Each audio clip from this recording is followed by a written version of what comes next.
그러니까 이제 아까 말씀드린 것처럼 공황 발작의 그 13가지 증상 중에 내가 미칠 것 같다, 내가 죽을 것 같다 말고는 다 신체적 증상이에요. 제가 어떤 말씀을 드리고, 이거는 꼭 공황장애뿐만 아니라 또 제가 또 전공인 우울증, 우울증이라든가 이런 또 불안증, 공황증기의 정신과 전반적으로 이게 해당되는 말인데요. 일단 할 수 없이 이거 약간 섞고 한국말로 할게요. MUPS라고 Medically Unexplained, 발음은 크게 좋지 않으니까 Physical Symptoms라 그래서 한국말로 하면 의학적으로 Unexplained, 설명되지 않은 신체 증상들이라는 게 있어요. 우리 그렇게 불러요. 이때 의학적이란 말은 우리나라도 그렇고 외국도 그렇고 신체의학적으로 설명되지 않는 신체 증상들, 이 신체란 말이 빠져 있는 거죠. 자, 이 말은 무슨 말이냐? 이게 예를 들면 신체적인 증상이 있으면 반드시 신체적인 병일 것이다 라고 생각을 하는 거예요. 그게 아닌 거예요. 그게 아니다. 병원에 오시는 외래 환자들 중에요, 3분의 1에서 절반, 뭐 논문에 따지면 정확하게 표현하면 35에서 52%는요, 신체적인 증상이 있지만 아무리 검사해도 안 나오는 거예요. 그런 게 있다는 걸 아셔야 돼요. 물론 이제 그게 두 가지 측면이 있겠죠. 하나는 있는데 발견 못한 경우가 있고요. 하나는 무엇이냐면 대개 정신과적인 병으로 인한 신체적 증상이에요. 그러니까 정신과 병은 아직까지 기존의 신체의학 검사로는 안 나옵니다. 아직까지는.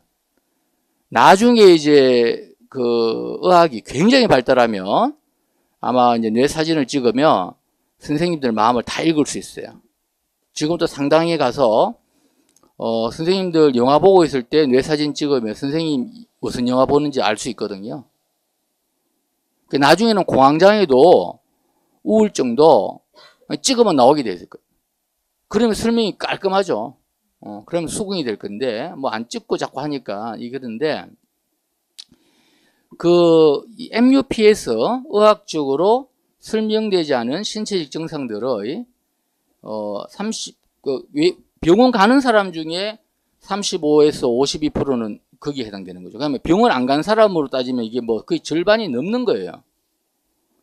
이 사람들의 상당한 부분은 정신과적인 병에도 찾아요. 예를 들면 오늘 예를 들면 공황장애죠.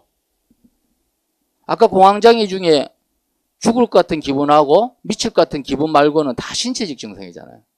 이게 연결이 잘 안 되는 것 같아요. 이게.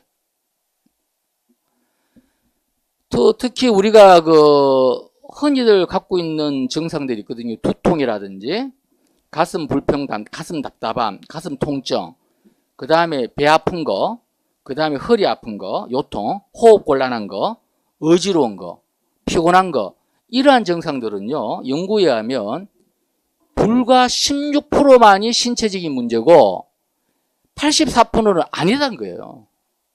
좀 예를 들면 우리가 지금 금방 했는 것 중에 이게 지금 공황장애와 관계된 게 있잖아요. 가슴 불편함, 뭐 복통, 그 다음에 뭐 호흡곤란, 어지러움 이런 거요.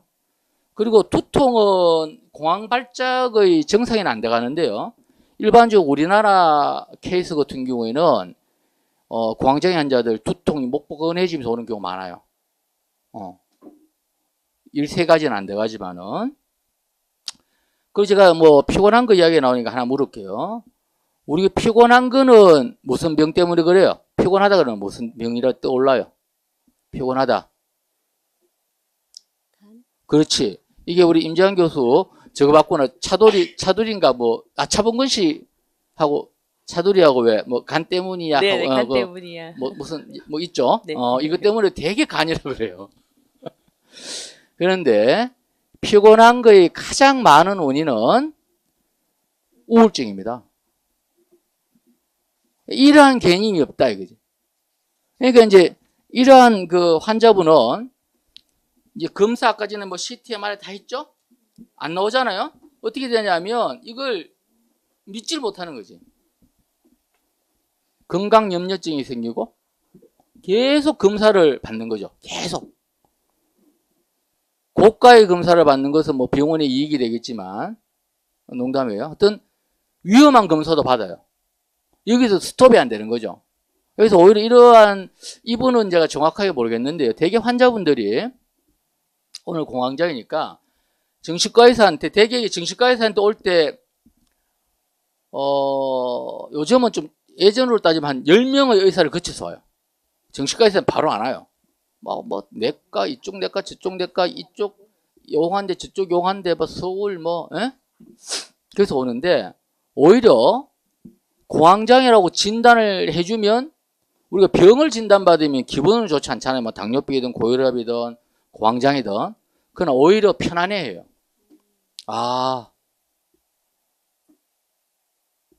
모르는 것보다는 아는 게 덜 불안하거든요. 그 말씀을 드리고 싶고요. 이제 비행기가 있다는 것은 이제 저게 안 되는 거죠. 이제 그 광장 공포증이 이제 동반됐다는 거고, 그 다음에 또 하나 우리가 팁을 하나 드리면요. 아까 그게 이제 공황 발작이 일어난 건데요. 공황 발작이나 공황장애나 뭐 이제 동의는 아니지만 동의어로 칠게요. 사실은 정확하면 공황 발작이 리피티드 반복되고 예기치 못한 것이 계속 나타나고 이게 대한 예기 불안, 여기가 내가 공황장애가 올 것이라는 그러한 불안과 또는 공황장애로 인해 이 증상을 해서 내가 심장마비다, 뇌졸중이다, 질식사 할 것 같은 건강 염려와 그로 인한 내가 어떤 특정 장소를 피한다든지 회피 행동 이런 것이 한 달 동안 있을 때 공황장애라 그러거든요. 그건 뭐 의학적인 거고 어쨌든 이제 이러한 공황 발작은요. 제가 앞에서 설명을 드렸듯이 이게 이제 대개 그 뭐 3, 4분 만에 팍팍 올라가요. 그러다 대개 한 10분 피크 치고요. 아니면 5분에 피크 치고요. 한 2, 30분 되면 없어져요. 길어도 1시간 내에 없어지고 아주 간혹 가다가 1시간 넘는 경우 있지만 그건 정말 간혹 가다가 있고요. 그러니까 이 경우를 보면 공황 발작이 온 거잖아요. 그런데 이제 응급실 가면 뭐 수액 안 맞아도 가기 전에 낫죠. 집이 멀면 가기 전에 나요. 집이 가까우면 근데 이제 수액하고 이제 이제 지진이 있고 여진 부분 있잖아요. 여진 부분은 이제 수액으로서 우리가 조절을 하는 건데요. 그리고 이제 지금 현재 공황 발작이 없다. 발작이 없는 것이 어느 정도 빈도인지 어느 정도 강도인지 그걸 충분히 이제 살펴봐야 되는데요.